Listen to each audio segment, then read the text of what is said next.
یا رحمت للعالمین یا محمد۔ ناظرین السلام علیکم ورحمۃ اللہ وبرکاتہ۔ سیرت پروجیکٹ سیزن 3 ایپیسوڈ 14 ہجرت مدینہ۔ دارالندوہ میں مشرکین کا اجلاس ہوا۔ بنو عبد شمس میں سے عتبہ بن ربیعہ، شیبہ بن ربیعہ، ابو سفیان بن حرب، بنو نوفل میں سے طعیمہ بن عدی، جبیر بن مطعم اور حارث بن عامر بن نوفل، اور بنو عبد الدار میں سے نضر بن حارث، بنو اسد میں سے حکیم بن حزام، زمع بن اسود اور ابو البختری بن ہشام، بنو محزوم میں سے ابو جہل، بنو جمحہ میں سے امیہ بن خلف، اور بنو سہم میں سے نبیہ بن حجاج اور منبع بن حجاج شریک مجلس تھے۔ قریش کے ان سرداروں نے آپ علیہ السلام کو ایک ساتھ قتل کرنے کا منصوبہ بنایا تھا کہ بنو عبد المطلب ان سب سے لڑ نہیں سکتے تھے، لہذا دیت پر انہیں راضی ہونا پڑتا، یہ ان کا خیال تھا۔ اللہ عز و جل نے آپ علیہ السلام کو بذریعہ وحی اطلاع فرمائی۔ حضرت ابوبکر رضی اللہ عنہ نے آپ سے ہجرت کی اجازت مانگی تو آپ نے فرمایا کہ ٹھہر جائیں، شاید مجھے بھی اجازت مل جائے۔ وہ رک گئے اور 2 اونٹنیاں بھی تیار کیں۔ ایک دن آپ علیہ السلام دوپہر کے وقت حضرت ابوبکر رضی اللہ عنہ کے گھر آئے اور انہیں بتلایا کہ ہجرت کا حکم آ گیا ہے اور آپ ہمارے ساتھ ہوں گے۔ حضرت ابوبکر خوشی سے رو پڑے۔ حضرت عائشہ رضی اللہ عنہ فرماتی ہیں کہ مجھے پہلی بار معلوم ہوا تھا کہ خوشی کا بھی رونا ہوتا ہے۔ غیر معروف رستوں سے مدینہ جانے کے لیے ایک مشرک عبداللہ بن اریکت کو اجرت پر رکھا گیا۔ وہ رستوں کے ماہر تھے۔ دونوں اونٹنیاں ان کے حوالے کی گئیں کہ فلاں دن فلاں جگہ پہنچ جانا۔ آپ علیہ السلام نے ابوبکر رضی اللہ عنہ سے قیمتاً اونٹنی لی۔ حضرت اسماء رضی اللہ عنہ نے کھانا اور مشکیزہ تیار کیا، لیکن باندھنے کو کوئی چیز نہ ملی تو اپنے دوپٹے کو پھاڑ کر اسی سے کھانا باندھ دیا۔ اسی سبب سے وہ ذات النطاقین کے نام سے معروف ہوئیں۔ آپ علیہ السلام نے امانتیں حضرت علی رضی اللہ عنہ کے حوالے سپرد کیں، انہیں اپنے بستر پر سلایا اور رات کی تاریکی میں سفر کیا۔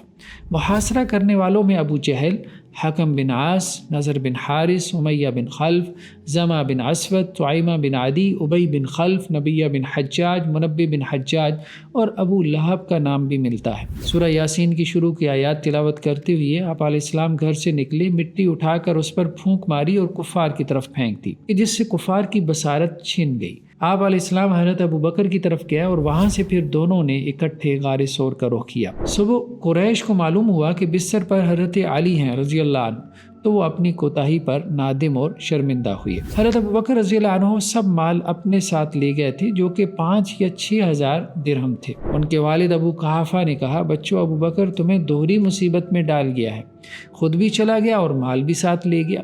اسماء بنت ابی بکر رضی اللہ عنہا نے کہا کہ نہیں دادا جان، ابا ہمارے لیے کافی مال چھوڑ گئے ہیں۔ ابو قحافہ یعنی حضرت ابوبکر رضی اللہ عنہ کے والد کی بصارت نہ تھی، لہذا حضرت اسماء رضی اللہ عنہا نے اپنے دادا کو اطمینان دلایا کہ کافی کچھ ہمارے لیے والد محترم چھوڑ گئے، جبکہ واقعی میں وہ چھوڑ کر نہیں گئے تھے۔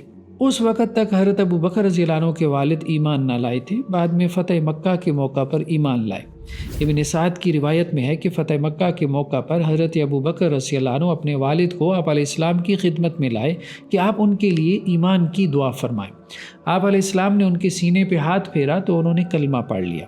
آپ علیہ السلام نے فرمایا کہ اے ابوبکر، آپ کے والد کافی بوڑھے اور بزرگ ہیں، آپ ہمیں کہتے ہم آپ کے گھر تشریف لے آتے، آپ نے انہیں خواہ تکلیف تھی۔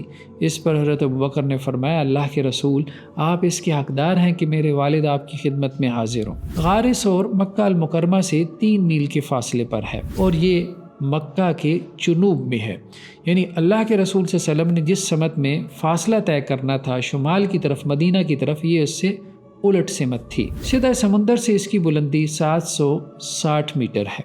حضرت ابوبکر رضی اللہ عنہ سارے راستے کبھی آپ کے دائیں، کبھی بائیں اور کبھی آگے پیچھے ہو جایا کرتے تھے تاکہ ناگہانی مصیبت اور آفت آپ پر نہ آئے۔ رستے میں آپ علیہ السلام کے پاؤں زخمی ہو گئے تو حضرت ابوبکر نے آپ کو اپنے کندھوں پر اٹھا لیا۔ حضرت عمر رضی اللہ عنہ کے دور خلافت میں بعض لوگوں نے کہنا شروع کر دیا کہ عمر ابوبکر سے افضل ہیں، تو حضرت عمر نے کہا کہ ابوبکر کی ایک رات عمر کی ساری زندگی سے بہتر ہے۔ حضرت ابوبکر نے آگے بڑھ کر غار کو صاف کیا، سوراخ بند کیے، ایک سوراخ باقی رہ گیا تو وہاں اپنی ایڑی رکھ دی۔ آپ حضرت ابوبکر رضی اللہ عنہ کی ران پر سر رکھ کر سو گئے۔ ابوبکر رضی اللہ عنہ کے آنسوؤں سے آنکھ کھلی۔ آپ نے ماجرا پوچھا تو انہوں نے بتلایا کہ سانپ نے ڈس لیا۔ آپ علیہ السلام نے لعاب دہن لگایا تو تکلیف جاتی رہی۔ آپ علیہ السلام اور حضرت ابوبکر رضی اللہ عنہ 3 راتیں غار حرا میں رہے۔ حضرت عبداللہ بن ابی بکر دن میں قریش کی باتیں سنتے، رات کو جا کر خبر دے آتے اور صبح سے پہلے مکہ پہنچ جاتے۔ اس وقت ان کی عمر کوئی 13 برس ہوگی۔ عامر بن فہیرہ حضرت ابوبکر رضی اللہ عنہ کے آزاد کردہ غلام تھے۔ وہ بکریوں کو صبح اور شام غار کے پاس چرانے لے جاتے کہ جس سے آپ علیہ السلام اور حضرت ابوبکر دودھ حاصل کر لیا کرتے تھے۔ سید اسماء رضی اللہ عنہ کھانا پکا کر دیتی تھی۔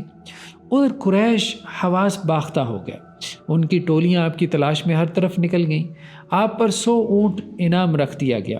ابو جہل نے حضرت ابوبکر کے گھر جا کر حضرت اسماء کو تھپڑ بھی مارے، لیکن انہوں نے یہی کہا کہ ہمیں نہیں معلوم کہ ابوبکر کدھر گئے ہیں۔ یہ عمر میں بڑی تھیں، ان کی عمر 27 برس تھی۔ بعض مورخین نے کہا کہ حضرت عائشہ رضی اللہ عنہ کی عمر ان سے 10 سال کم تھی۔ اس حساب سے اس وقت حضرت عائشہ رضی اللہ عنہ کی عمر 17 برس بنتی ہے، جو رخصتی کے وقت 19 سال تھی۔ لیکن عام قول یہ نہیں ہے، عام راوی یہی ہے کہ اس وقت ان کی عمر 7 برس تھی۔ سراقہ بن مالک کا تعلق بنو مدلس سے تھا، بلکہ یہ ان کے سرداروں میں سے تھے۔ یہ قبیلہ کیافہ شناسی میں معروف تھا اور وادی قدید میں آباد تھا۔ سراقہ کو کسی نے خبر دی کہ کچھ لوگ فلاں غیر معروف راستے پر سفر کر رہے ہیں، اور معلوم پڑتا ہے کہ یہ وہی لوگ ہیں جن کی تلاش میں قریش نے 100 اونٹ کا انعام رکھا ہے۔ یہ چپکے سے گھوڑا نکال کر نکلے اور آپ علیہ السلام کو جا لیا۔ حضرت ابوبکر رضی اللہ عنہ انہیں اپنے پیچھے آتا دیکھ کر خوف زدہ ہو گئے، لیکن آپ علیہ السلام نے دعا فرمائی تو سراقہ کا گھوڑا پیٹ تک زمین میں دھنس گیا۔ انہوں نے امان کی درخواست کی تو ان کی جان چھوٹی۔ پھر دوسری مرتبہ ایسا ہوا کہ انہوں نے آپ کا پیچھا کیا تو ان کا گھوڑا دوبارہ زمین میں دھنس گیا۔ انہوں نے پھر امان طلب کی تو ان کا گھوڑا پھر زمین سے نکل آیا۔ جب انہیں محسوس ہو گیا کہ وہ اپنے مقصد میں کامیاب نہیں ہو پائیں گے تو انہوں نے مزاحمت ترک کر دی اور آپ علیہ السلام کو قریش کی خبریں دی۔ آپ علیہ السلام نے انہیں کہا کہ کسی کو ہماری خبر نہ دینا۔ انہوں نے آپ سے تحریر کا مطالبہ کیا تو عامر بن فہیرہ نے انہیں تحریر لکھ کر دی کہ جب آپ علیہ السلام کو غلبہ حاصل ہوگا تو سراقہ کو امان ملے گا۔ آپ علیہ السلام نے سراقہ کو کسریٰ کے کنگنوں کی خوشخبری بھی دی جو ان کے ہاتھ میں پہنائے جائیں گے۔ یہ پشین گوئی بعد میں حضرت عمر رضی اللہ عنہ کے زمانے میں پوری ہوئی۔ سراقہ نے واپس جا کر سب کو بتلایا کہ ادھر کوئی نہیں ہے، اور جب انہیں یقین ہو گیا کہ آپ علیہ السلام مدینہ پہنچ گئے ہوں گے تو انہوں نے اپنے واقعے کی خوب تشہیر کی کہ جس سے کافی سارے لوگ مسلمان ہو گئے۔ اس پر قریش کافی پریشان ہوئے۔ سراقہ بن مالک نے فتح مکہ کے بعد اسلام قبول کیا تھا۔ وادی قدید میں آپ کا گزر معبد کے خیمے سے بھی ہوا۔ یہ بنو خزاعہ کا علاقہ تھا۔ معبد بھی بنو خزاعہ سے تعلق رکھتی تھی۔ حضرت ابوبکر رضی اللہ عنہ نے ان سے کہا کہ ہم آپ سے گوشت اور کھجور خریدنا چاہتے ہیں۔ وہ غریب خاتون تھیں، ان کے پاس کچھ نہ تھا۔ کہنے لگیں کہ کچھ ہوتا تو مہمان نوازی کر دیتی، پیسوں کی کوئی بات نہیں۔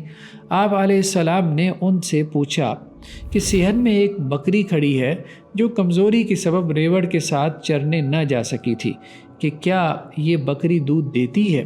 انہوں نے کہا نہیں۔ آپ علیہ السلام نے فرمایا کیا ہم اس کا دودھ نکال سکتے ہیں؟ تو معبد نے اجازت دے دی۔ آپ علیہ السلام نے بسم اللہ پڑھ کر بکری کو ہاتھ لگایا اور دعا فرمائی، برتن منگوایا اور بکری کا دودھ دہا۔ برتن دودھ سے بھر گیا۔ کافی بڑا برتن تھا جو ایک جماعت کے لیے کافی تھا۔ سب نے دودھ پیا، معبد نے بھی۔ اس کے بعد آپ علیہ السلام نے دوبارہ دودھ دہا اور اسے معبد کے حوالے کر دیا۔ دوپہر کو معبد کا خاوند آیا تو انہوں نے دودھ کے بارے میں پوچھا تو معبد نے سارا قصہ سنایا۔ بعض سیرت نگاروں نے لکھا ہے کہ بعد میں انہوں نے اپنے شوہر کے ساتھ مدینہ جا کر اسلام قبول کر لیا تھا، بلکہ بعض نے ان کا ہجرت کرنا بھی لکھا ہے۔ وہ بکری ان کے پاس کافی عرصہ تک رہی، حضرت عمر رضی اللہ عنہ کے زمانے تک خوب دودھ دیتی رہی۔ رستے میں کوئی شخص حضرت ابوبکر سے پوچھتا کہ یہ کون ہے تو وہ بتلاتے کہ میرے ہادی یعنی رہنما ہیں۔ رستے میں قمیم کے مقام پر بریدہ اسلمی سے ملاقات ہوئی جو اپنی قوم کے سردار تھے اور قریش سے انعام پانے کے لیے آپ علیہ السلام کی تلاش میں نکلے تھے۔ یہ اسلم قبیلے کی شاخ بنو سہم سے تعلق رکھتے تھے۔ وہ آپ سے بات چیت کے دوران ہی کلمہ پڑھ کر مسلمان ہو گئے۔ ان کے ساتھ ان کی قوم کے 70 یا 80 لوگ بھی مسلمان ہو گئے۔ آپ علیہ السلام نے رات ان کے ساتھ بسر کی۔ انہوں نے کہا کہ جب مدینہ میں آپ داخل ہوں تو آپ کے ساتھ جھنڈا ضرور ہونا چاہیے۔ انہوں نے اپنی پگڑی اپنے نیزے پر رکھی اور آپ کے آگے آگے چلنے لگے۔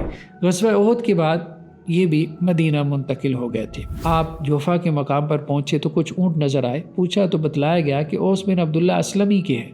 انہوں نے آپ کو اپنا بہترین اونٹ دیا اور ساتھ میں مسعود نامی غلام کو ساتھ کر دیا کہ آپ علیہ السلام کو مدینہ چھوڑ کر آئے۔ حضرت زبیر قافلے کے ساتھ شام سے واپس آ رہے تھے تو انہوں نے آپ اور ابو بکر رضی اللہ عنہ کو سفید کپڑوں کا تحفہ دیا۔ یہ مدینہ سے قریب کا واقعہ ہے۔ بعض روایتوں میں حضرت طلحہ کا ذکر بھی ہے کہ انہوں نے کپڑوں کا تحفہ دیا تھا۔ جاری ہے۔ جزاکم اللہ خیرہ، والسلام علیکم ورحمۃ اللہ۔ یا رحمة للعالمین یا محمد